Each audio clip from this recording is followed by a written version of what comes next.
আলহামদুলিল্লাহ। আসসালামু আলাইকুম ওয়া রাহমাতুল্লাহি ওয়া বারাকাতুহু। সম্মানিত বন্ধুরা, আমার আজকে এক বোন আমার জন্য গিফট নিয়ে আসছে, মিষ্টি গিফট। তো কিসের জন্য মিষ্টি গিফটটা নিয়ে আসে সেটাও বলবো। তো মিষ্টিটাকে খাই আলহামদুলিল্লাহ। আচ্ছা, আমার বেশিরভাগ কালো জাম মিষ্টি বেশি ফেভারিট, তাই কালো জামটাই বেশি। বিসমিল্লাহির রহমানির রহিম।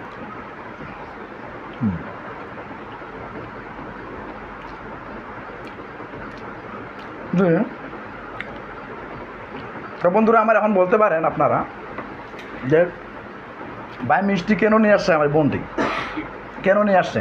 অবশ্যই সুখবর আছে, সুখবর ছাড়া তো কখনো কেউ মিষ্টি নিয়ে আসে না। তো যাই হোক, আমার এখানে গামছাটা আছে আছে তো বিশেষ করে এ বোনটির সুখবর কি, হয়তো আপনাদেরকে কালকে আমি একটা পোস্ট দিয়েছিলাম, যারা দেখছেন, যারা দেখেন নাই। এ বোনটির 4 বছর হচ্ছিল বিবাহ হওয়ার। 4 বছর থেকে বোনটি অনেকবার ট্রাই করেছে, অনেকবার চেষ্টা করেছে বাচ্চা নেওয়ার জন্য, কিন্তু আল্লাহ সেটা একমাত্র আল্লাহ তাআলা জানেন, কিন্তু বাচ্চাতেই তার কোনো প্রকারের সফলতা আসেনি বা সফলতা পাননি। ডাক্তার দেখিয়েছেন, গাইনি ডাক্তার দেখিয়েছেন, প্লাস কবিরাজি চিকিৎসা নিয়েছেন। হ্যাঁ, এখানে আমার লেখা আছে যেগুলো যা করছেন উনি। তো এই গাইনি ডাক্তার দেখার পরও আলহামদুলিল্লাহ চিকিৎসাতে সফলতা পায়নি। তখন আলহামদুলিল্লাহ আমার কাছে আসার পরে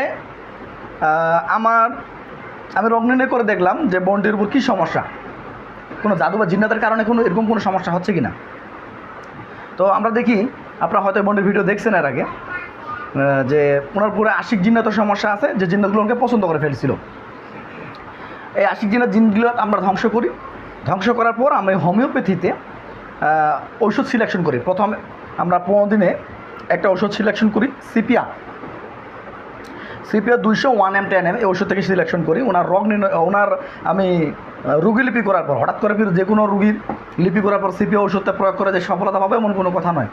কিন্তু আমরা প্রথমকার যে ডোজটা গেছিল ওইটাতে কি সফলতা পাইছো?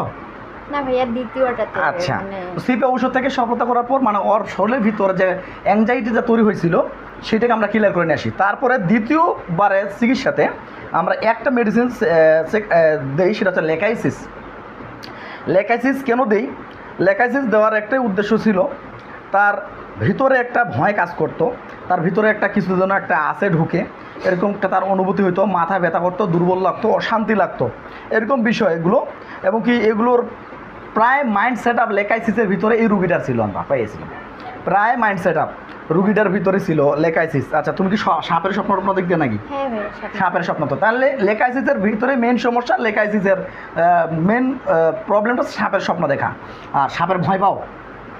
অতিরিক্ত ভয় পাওয়া, সাপের ভয় পাওয়া, অন্ধকারে ভয়। একা থাকতে পারো? একা থাকি, আবার কারোর সঙ্গে থাকতে পারবো। আচ্ছা, তো এই বিশেষ করে আমরা এইগুলোর দিকে খেয়াল করি। পানি কেমন খাও? পানি খাও। আচ্ছা, ঠিক আছে। গরম লাগে না বেশি, শীত লাগে? গরম লাগে বেশি। তাহলে আমরা বিশেষ করে লক্ষ্য করলে দেখলেই যে লেকাইসিসের পরিপূর্ণ রূপ এই রুগীটার উপরে আছে, গরম কাতর। তো এবং কি গরম কাতর পরিপূর্ণ রূপ লেকাইসিসের উপর আমরা নির্ভর করে এই রুগীটার উপরে আমরা সফলতা নিয়ে আসি 2 মেডিসিনের মাধ্যমে। একবার আমরা সিপি ওষুধ থেকে প্রয়োগ করেছি, সিপি ওষুধ থেকে প্রয়োগ করার পর ওর বডির যা প্রবলেম ছিল সবগুলো ক্লিয়ার করে নিয়ে আসি। তারপর আমরা লেকাইসিস ওষুধ থেকে ক্লিয়ার করে বাচ্চাটাকে কনসেপ্ট পাইছি আজকে আলহামদুলিল্লাহ। তো যাই হোক, সন্তান দেওয়ার মালিক আল্লাহ তাআলা, উনি চাইলে সন্তান হবে, উনি না চাইলে নয়। আমি বলবো না যেখানে আমার ক্রেডিট আছে, আমি চেষ্টা করেছি, কারণ এর আগেও তো ওনারা ডাক্তার দেখাইছে। কটা ডাক্তার দেখানো হয়েছিল? অনেক ভাইয়া, ওনারা ডাক্তার দেখানো হয়েছিল। কবিরাজ কটা দেখানো হয়েছিল? গাছগাছালি কবিরাজ কয়েকটা দেখাইছো। তো আলহামদুলিল্লাহ 4 বছরের চিকিৎসা, 4 বছর থেকে চিকিৎসা নিচ্ছ, কোনো কিছু বুঝতে পারো? সফলতা আসে না। এখন কি বুঝতে পারতেছো? আলহামদুলিল্লাহ ভাইয়া, পজিটিভ আসে। আলহামদুলিল্লাহ পজিটিভ। বাচ্চা কনসেপ্ট হয়েছে তো? হ্যাঁ ইনশাআল্লাহ। হ্যাঁ, কি ভাইয়া বাচ্চা কনসেপ্ট হয়েছে? আচ্ছা, এনাদের ভিডিওগুলো নেওয়া তো।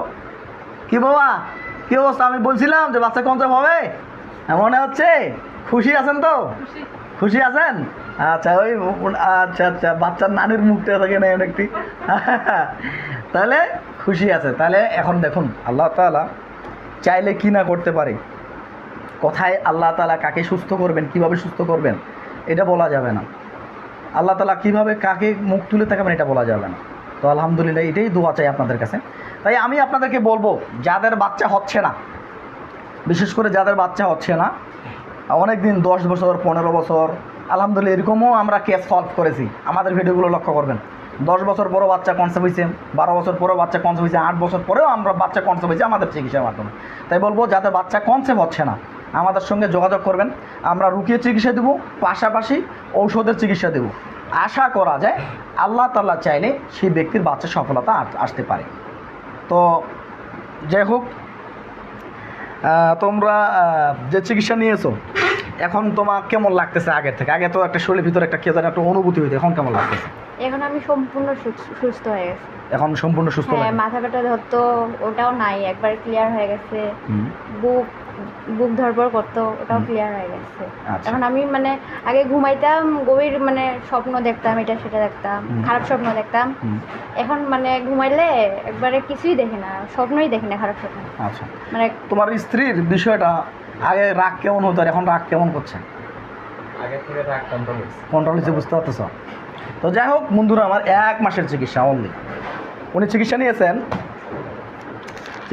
হচ্ছে 5 তারিখ 1 মাস, 5 তারিখ 1 মাস নাকি রে, না কয় মাস? না 1 তারিখ 5 মাসে, 1 তারিখ পার 1 তারিখ 5 মাসে 2025। 25 5 তারিখ গেছে, 1 মাসের 5 তারিখে চিকিৎসা নিয়েছেন। আজকে হচ্ছে 1 তারিখ 7 মাস, মানে পুরো 6 মাসটাই ওনার চিকিৎসাটা লেগেছে আলহামদুলিল্লাহ। তো যাই হোক, 4 বছরের ধৈর্য 1 মাসে আল্লাহ তাআলা সফলতা দিয়েছে। তাই দোয়া করবেন এই বোনটির যেন আমরা পরিপূর্ণ যে বাচ্চাটা আল্লাহ কনসেপ্ট করাইছেন বা আল্লাহ তাআলা দিয়েছেন, এই বাচ্চাটা যেন দুনিয়ার মুখ দেখতে পারে। আজ এই পর্যন্ত, সকলের কাছে দোয়া চাই। আসসালামু আলাইকুম, আল্লাহ হাফেজ।